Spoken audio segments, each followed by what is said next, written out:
Federal. A presente reunião destina-se à realização de audiência pública, atendendo o convite o senhor Ministro da Justiça, José Eduardo Cardoso, acerca da atuação de sua pasta. Presente o senhor Ministro já à mesa, o senhor Diretor-Geral de Polícia Federal. De acordo com os artigos 397 e 398 do Regimento Interno do Senado Federal, a presidência adotará os seguintes procedimentos. O convidado terá 30 minutos para sua exposição. Em seguida, passaremos à fase de interpelação pelas senhoras e senhores senadores. Já estamos com a inscrição do senador Aloysio Nunes Ferreira, autor, inclusive, do requerimento. A palavra dos interpelantes será concedida na ordem de inscrição, intercalando-se oradores de cada partido. O interpelante disporá de tempo de 10 minutos, assegurado prazo igual para a resposta. O interpelante poderá contraditar, no máximo em 2 minutos, de acordo com o regimento interno do Senado. O convidado terá o mesmo tempo para tréplica. Inscrito já o senador Aloysio Nunes. Senador Wellington, quer se inscrever? Senador Wellington Dias. Se inscreve, Vossa Excelência. Estamos abrindo a fase de inscrição. Senador Wellington, senador Aloysio é o primeiro inscrito. Passo a palavra agradecendo a honrosa deferência de Vossa Excelência, o senhor Ministro José Eduardo Cardoso. Senhor presidente, senhores senadores, senhoras senadoras, é com muita honra que recebi o convite desta comissão e desta casa para que pudesse aqui comparecer para prestar as informações necessárias e indispensáveis relativamente a uma questão que vem ocupando muito a mídia nos últimos dias, que é exatamente a questão relativa a denúncias e a investigações que ocorrem tanto no âmbito do CAD como da Polícia Federal, relativamente ao cartel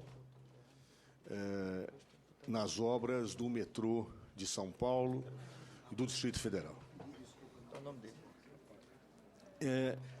É uma excelente oportunidade, senhor presidente, para que nós possamos prestar as informações necessárias e os esclarecimentos devidos, tendo em vista um número de versões, um número de afirmações, algumas delas até, a meu ver, natureza injuriosa contra a minha pessoa, e que acho que podem resultar claramente esclarecidas ao longo dos trabalhos desta comissão.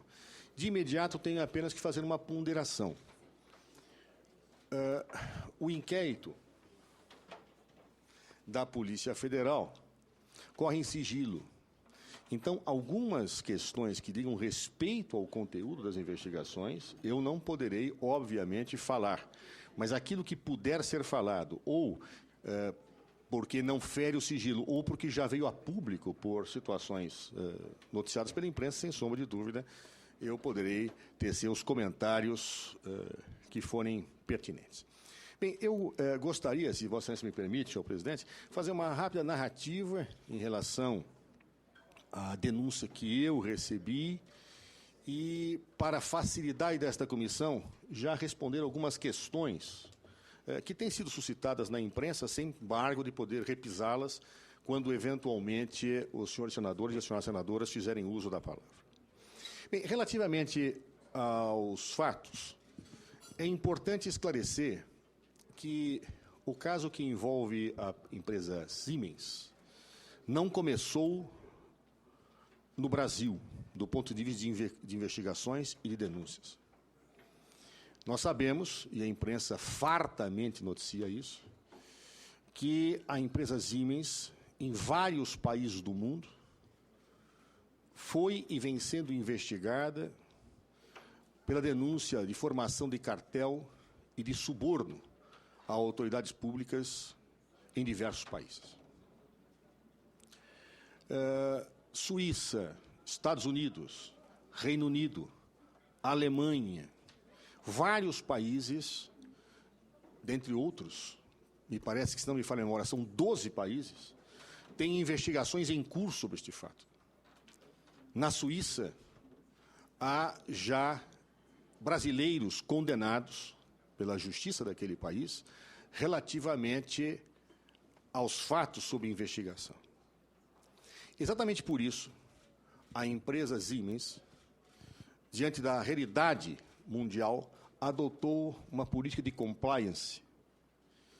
E, nesta política, é uma política de adequação de situações, de adequações irregulares e de correções que se colocam necessárias para evitar, obviamente, situações até mais danosas à própria empresa e de respeito a procedimentos éticos empresariais. Adotou-se, então, esta política para reparação desses erros e, em vários países, a própria Siemens começou a colaborar com autoridades e começou a apresentar informações,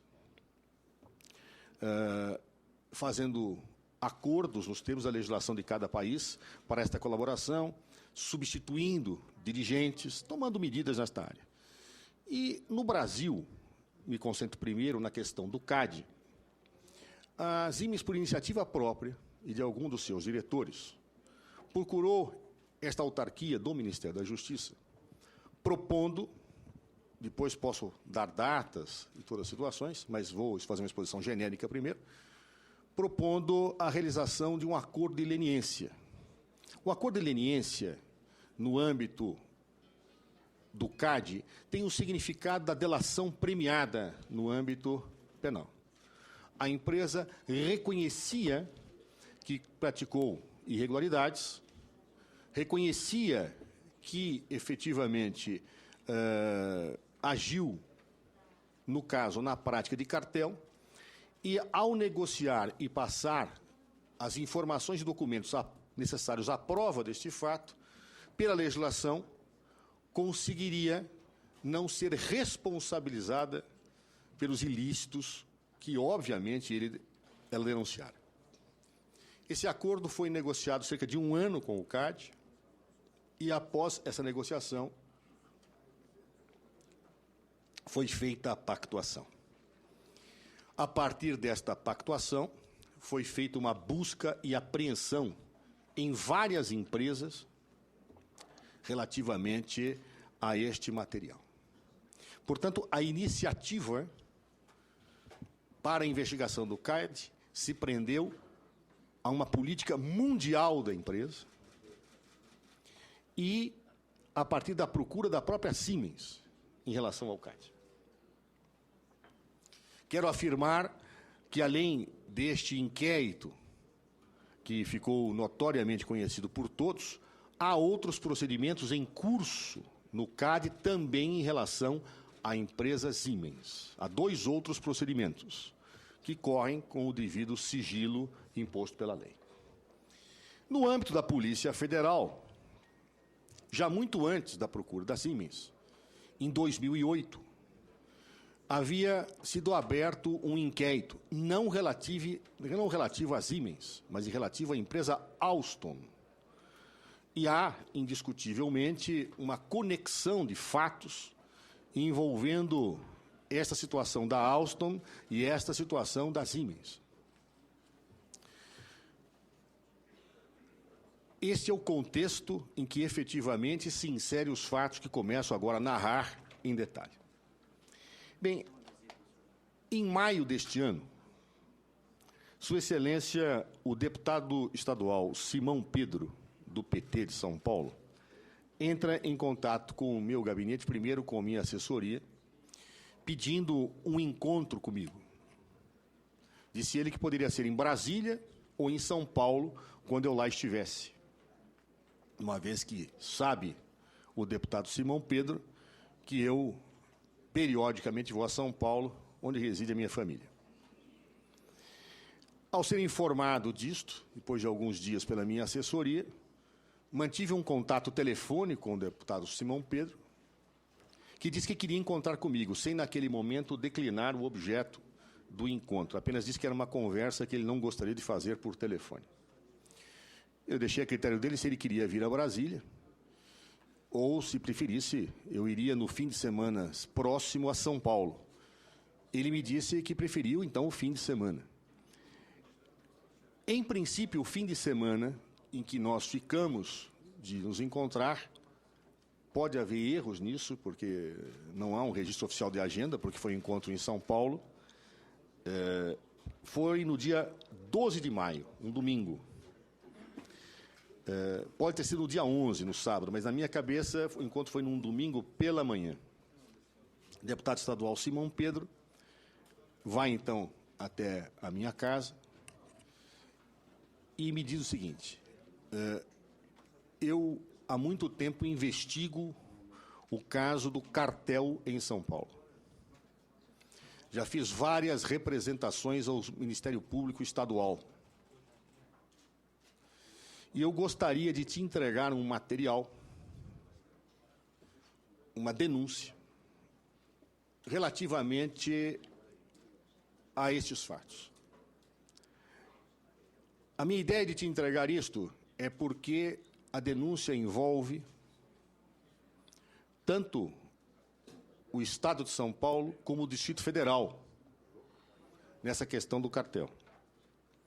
E, pelo que me parece, isto configuraria, pela interestadualidade, a competência da Polícia Federal para investigar esses fatos. Ou seja, o Ministério Público de São Paulo investiga São Paulo.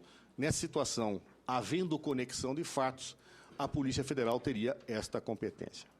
E me entregou um documento que eu não posso falar sobre o conteúdo, mas cuja cópia é esta. Não tudo. O senador Luiz vazou tudo, não tudo. Ainda há coisas felizmente respeitadas no sigilo. Esse documento, eu não falarei sobre o conteúdo porque não posso falar, apenas vou descrevê-lo na estrutura. Ele começa com um índice de documentos que estão acostados. São 16 documentos. Ou 16 tópicos, melhor dizendo. A partir daí temos um histórico, em que a pessoa que o fez narra fatos, inclusive do porquê tem ciência desses fatos, fala de providências que foram tomadas, cita o acordo de leniência entre a Siemens e o CAD, onde ele teria sido um dos colaboradores da empresa Siemens. Espantosamente, diz que tem mais informações do que estas, e que daria essas informações se obtivesse um cargo numa empresa, onde o governo tem influência, e fala que a hora que esse caso viesse a público, ele estaria submetido a um conjunto de pressões e precisaria contar com apoio para resistir a essas pressões, porque eles, ou as pessoas envolvidas, tentariam trocar o silêncio dele por alguma coisa. O texto me pareceu muito estranho, inclusive, nesta parte. Posteriormente, há uma relação, ainda nesta parte, de políticos envolvidos. Alguns dos nomes mencionados me espantam, inclusive tenho amigos aqui relacionados, amigos pessoais e pessoas que eu respeito imensamente. Posteriormente a isto, há referências a várias irregularidades localizadamente, linha tal do metrô, manutenção, e aí vai. Irregularidades e como funcionaria o modus operandi da corrupção.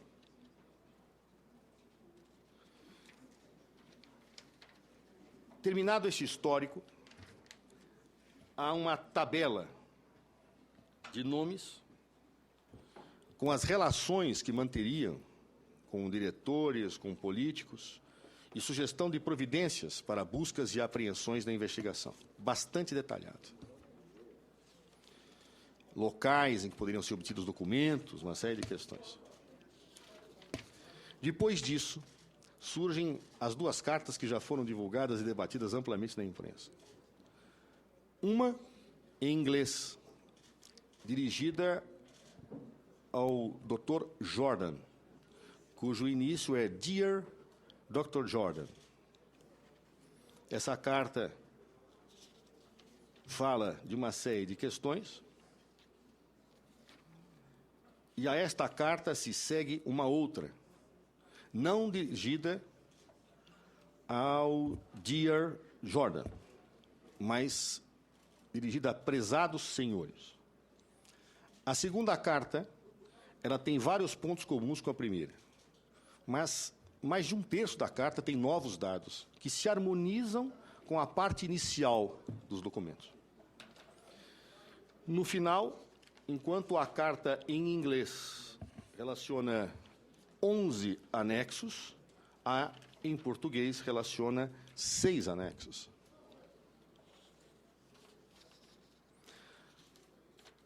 Nessa carta em português, há mais detalhes de nomes, não só de políticos, mas de nomes, de diretores e uma série de servidores em geral.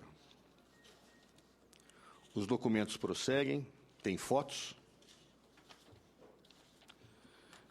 legenda depois das fotos, depois há contratos. Eu não poderei falar que contratos são estes, nem as empresas envolvidas, mas são contratos em inglês. Não há tradução para eles. A seguir, nós temos planilhas.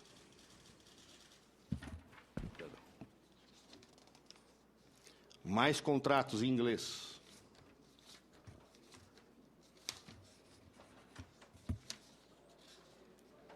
Depois, planilhas. Depois disso, nós temos várias matérias de jornal em que há referências a outras operações da Polícia Federal. Cartel de Energia, Operação Castelo de Areia e outras.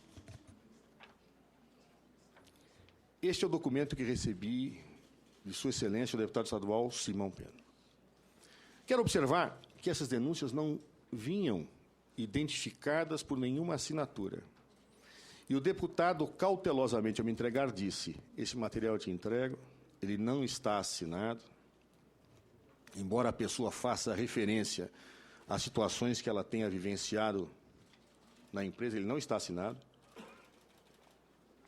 Por isso, eu te peço a cautela necessária para que isso não torne prejuízo, de nenhuma forma, às investigações.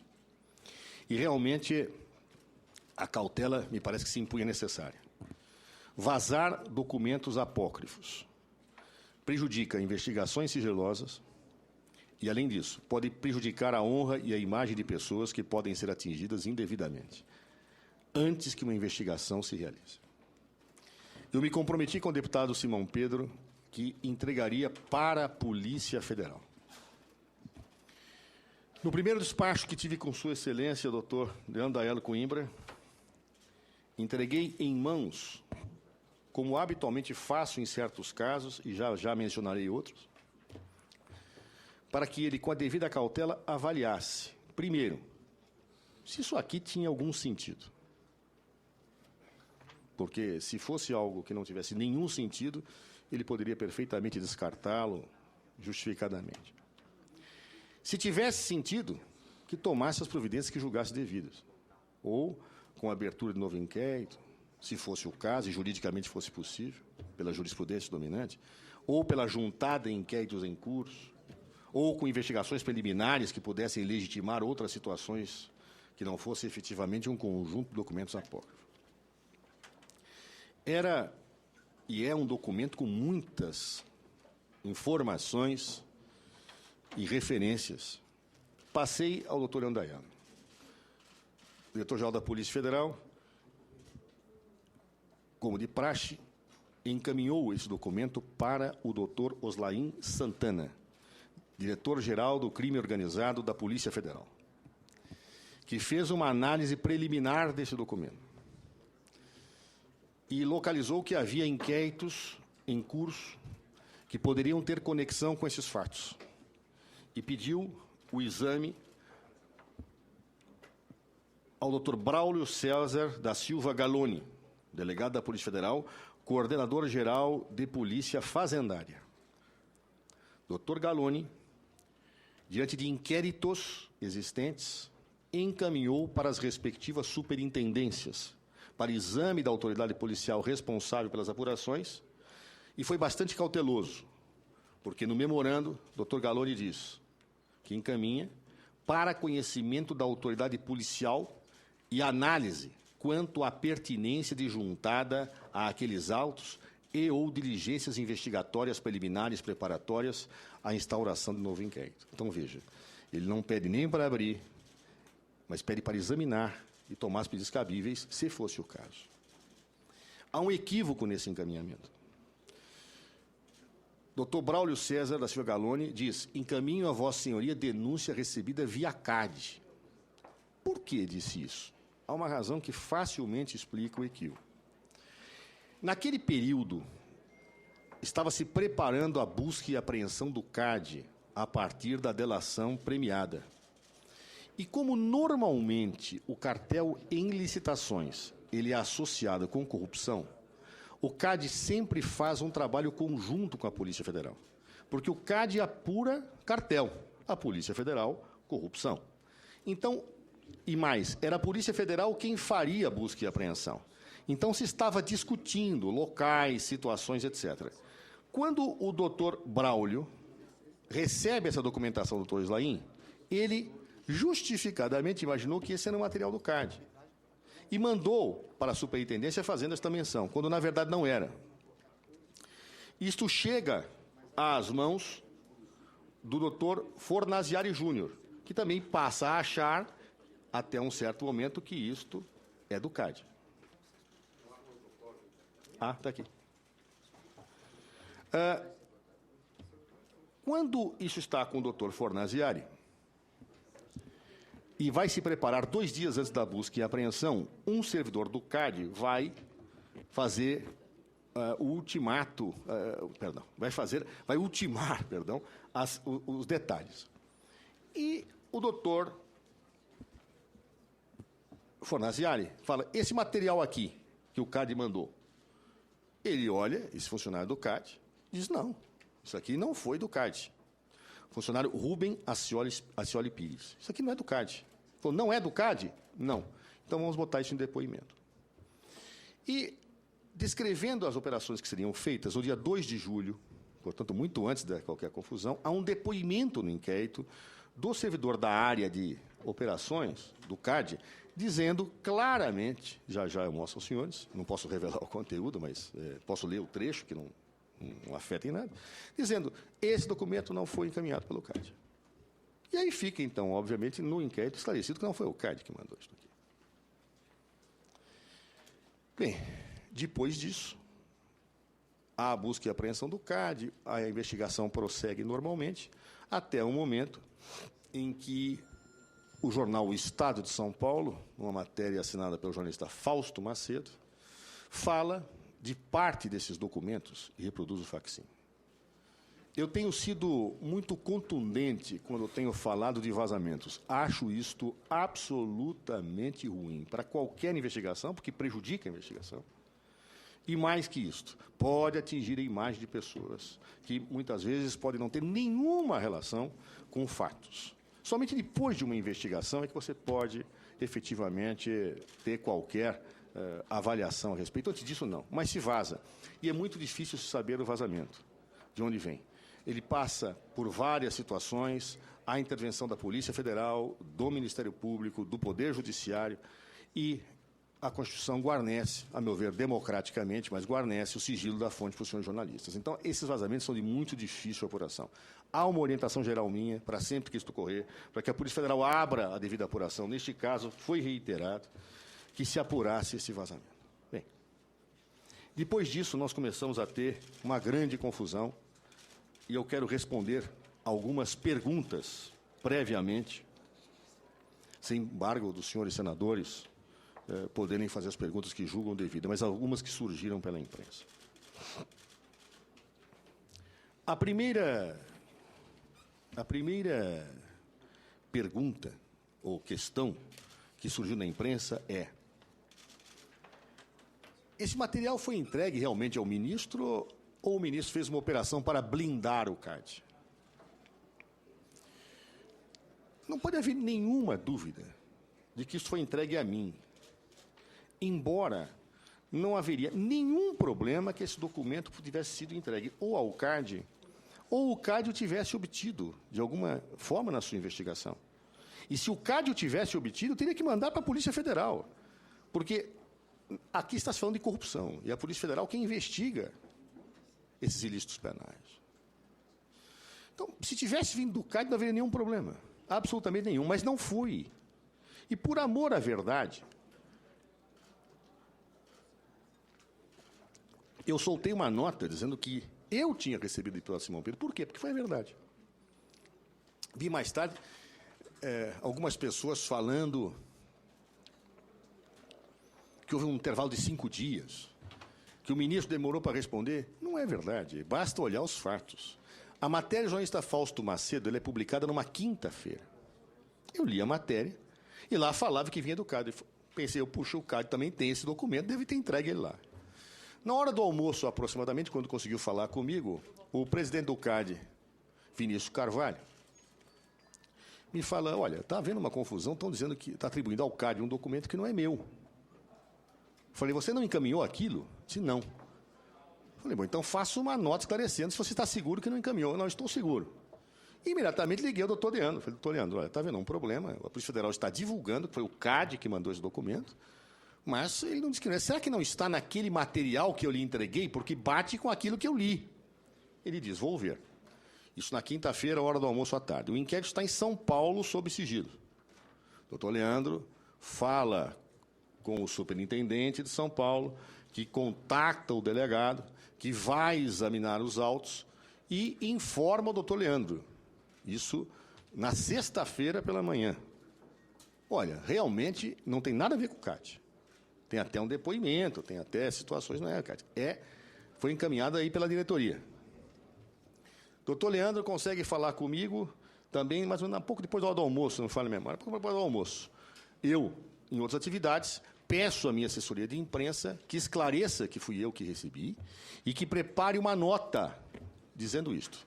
Por isso, na sexta-feira, portanto, um dia depois, essa nota sai do Ministério da Justiça. No dia seguinte, o deputado Simão Pedro solta uma nota dizendo que foi ele que me entregou. E, como persistia a especulação, eu não conseguia entender exatamente qual o problema, a Polícia Federal, no sábado, solta a informação em que diz que houve um equívoco material. Mas, por mais incrível que pareça, isto ainda prevaleceu.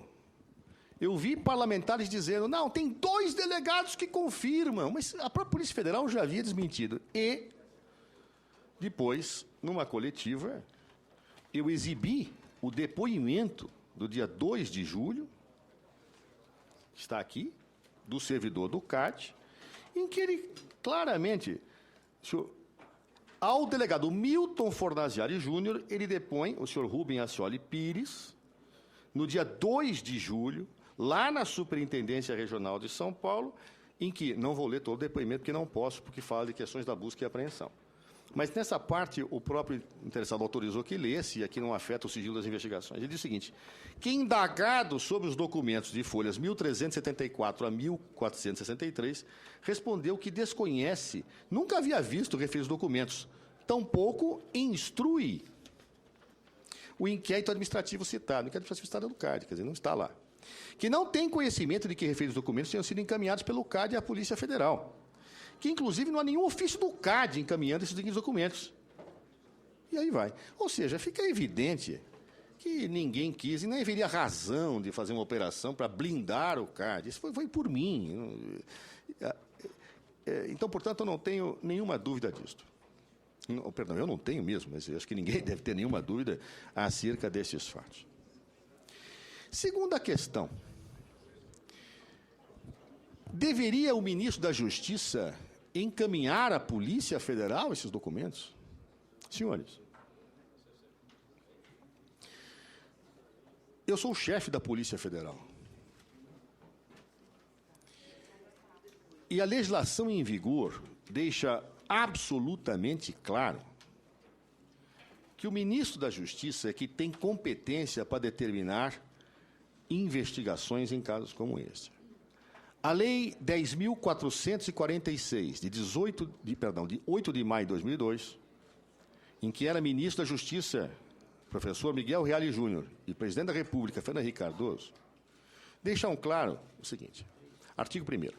Na forma do inciso 1 do parágrafo 1º do artigo 144 da Constituição, que aponta as competências da Polícia Federal, quando houver repercussão interestadual ou internacional que exija repressão uniforme, poderá o Departamento de Polícia Federal do Ministério da Justiça, sem prejuízo da responsabilidade dos órgãos de segurança arrolados no artigo 144 da Constituição Federal, em especial das polícias militares e civis dos estados, proceder à investigação, dentre outras as seguintes infrações penais. Aí vem sequestro, cartel, etc, etc, etc. Corrupção não está aqui. Parágrafo único. Atendidos os pressupostos do caput, o Departamento de Polícia Federal procederá à apuração de outros casos, desde que tal providência seja autorizada ou determinada pelo ministro de Estado da Justiça. Portanto, a competência era minha. Se eu recebo uma denúncia de crime, o que se imagina eu poderia fazer com ela? Sua Excelência, meu amigo, o deputado Carlos Sampaio, disse que eu deveria reunir minha assessoria, rasgá-la e pisar em cima. Se eu fizesse isto, eu estaria incorrendo num artigo do Código Penal que chama prevaricação. Eu recebi, não era um papel de pão com 3 palavras incompreensíveis. Eu recebi planilhas, eu recebi contratos, eu recebi um histórico. Poderia haver controvérsia jurídica se eu poderia, com base nesta denúncia, abrir inquérito ou não. Poderia haver. Há jurisprudência que discute esse tipo de situação. Foi por isso que eu pedi cautela. Eu tenho que tomar muita cautela com documentos apócrifos. Muita cautela. Então, eu pedi ao delegado-geral, ao diretor-geral da Polícia Federal, que examinasse. Se isso aqui fosse plausível, ele tomaria as medidas que acho que deve tomar. Ficou a critério da Polícia Federal o que tinha que fazer. Esta não foi nem a primeira, nem a última vez, talvez, que acontecem situações desse tipo.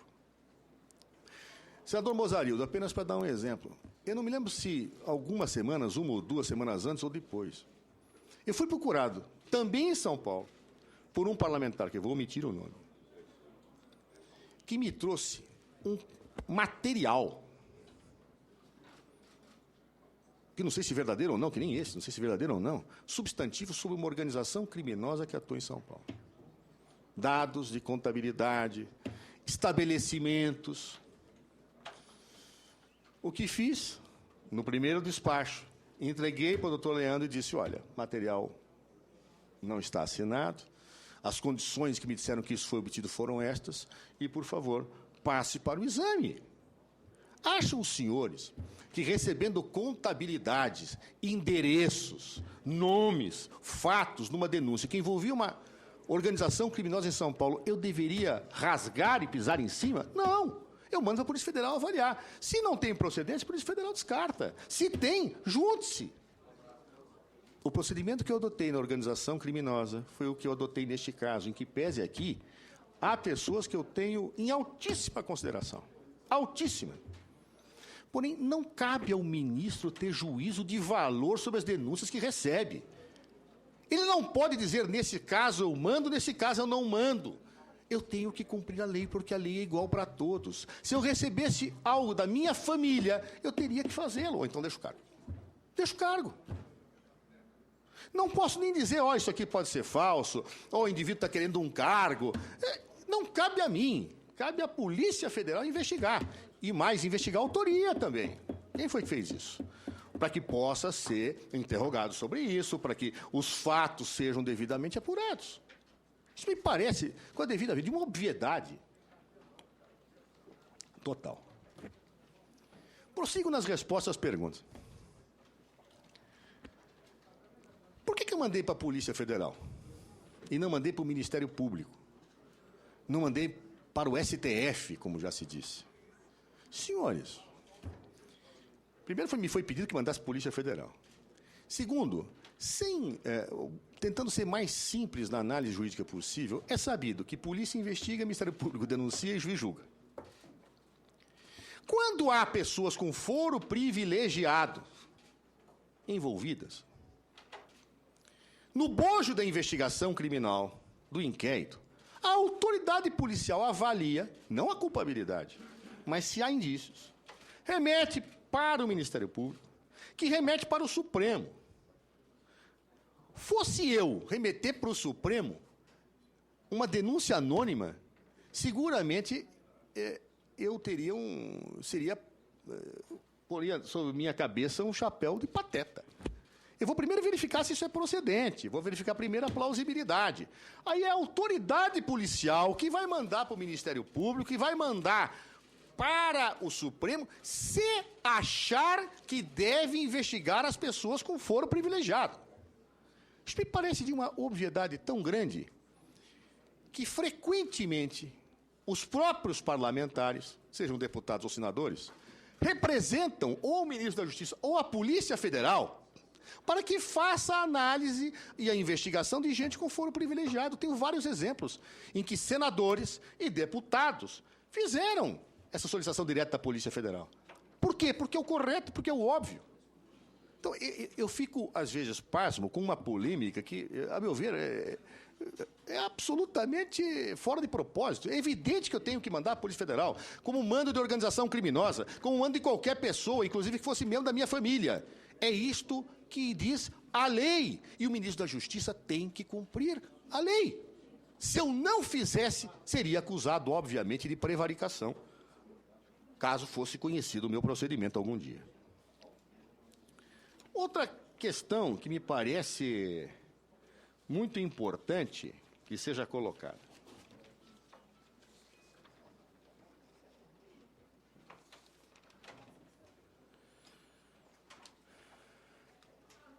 Se afirmou que o ministro da Justiça atrapalhou as investigações ao mandar o documento. Ora, meu Deus do céu.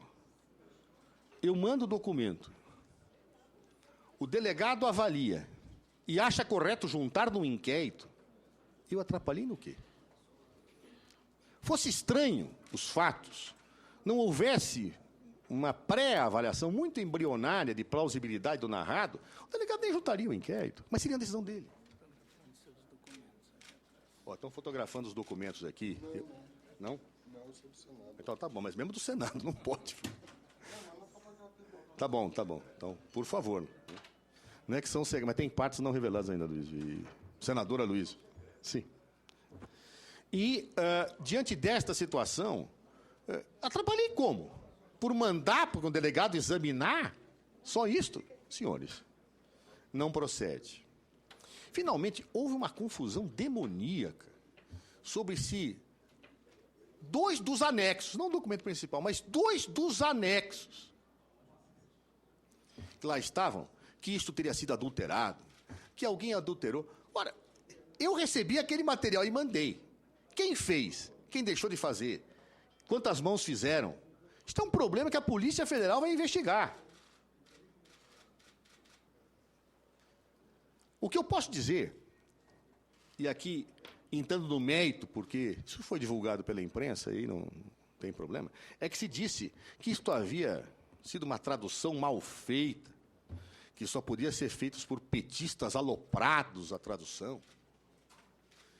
Eu acho, francamente, olhando o material depois, eu fiquei tão espantado, porque eu até entendi o porquê que se fala do erro, que é uma tradução errada. Por quê? Porque o índice do documento fala, item 6, tradução da carta para o inglês. E a carta em português tem muito mais elementos. Muito mais elementos. Agora, qualquer pessoa pensaria o seguinte: por que alguém vai forjar uma carta, chamá-la de tradução e são diferentes? Para induzir a autoridade policial a erro? Será que o delegado federal não sabe ler inglês? E não sabe verificar que uma carta é diferente? Aliás, o doutor Fornaziari lê fluentemente inglês. Então, qualquer pessoa pegando isso aqui fala, olha, é que, na verdade, são documentos diferentes, dirigidos a pessoas diferentes, com anexos diferentes, com textos, ora igual, diferentes. Possivelmente foram baseados no mesmo texto, mas dirigidos a pessoas diferentes, ora com mais detalhe, ora com menos. Isso é de uma evidência total. O que leva a dizer que foi forjado? Vejam como é estranha a tese. Porque se diz, não, a carta era em inglês, foi traduzida para o português, e o PT colocou o detalhe. Bom, primeiro que os detalhes estão na carta, estão na parte inicial do documento também. Não haveria nenhuma novidade. Mas veja o que diz o índice. Tradução da carta para o inglês. E não para o português. Ora, se a carta em português era mais completa, quem traduziu pode ter tirado trechos. Ou então era outra carta que devia estar aqui, o indivíduo que fez esse material se equivocou juntando uma outra, que dirigiu para prezados os senhores. Considerando que isso já teve publicidade e ensejou outras representações, inclusive a que instaurou inquéritos anteriores, é possível que tenha sido dirigido até o Ministério Público isso aqui. A verdade é, a carta que vai para o Ombudsman da Siemens tem a mesma estrutura da outra, mas a outra tem muito mais detalhes, detalhes que se harmonizam com a primeira parte do relatório. Mas vamos abstrair disso. Qual a importância? Eu mandei para a Polícia Federal examinar tudo. Se houve fraude, não fraude, quem fez, quem deixou de fazer, isto a Polícia Federal é que vai examinar. Esse foi o objetivo.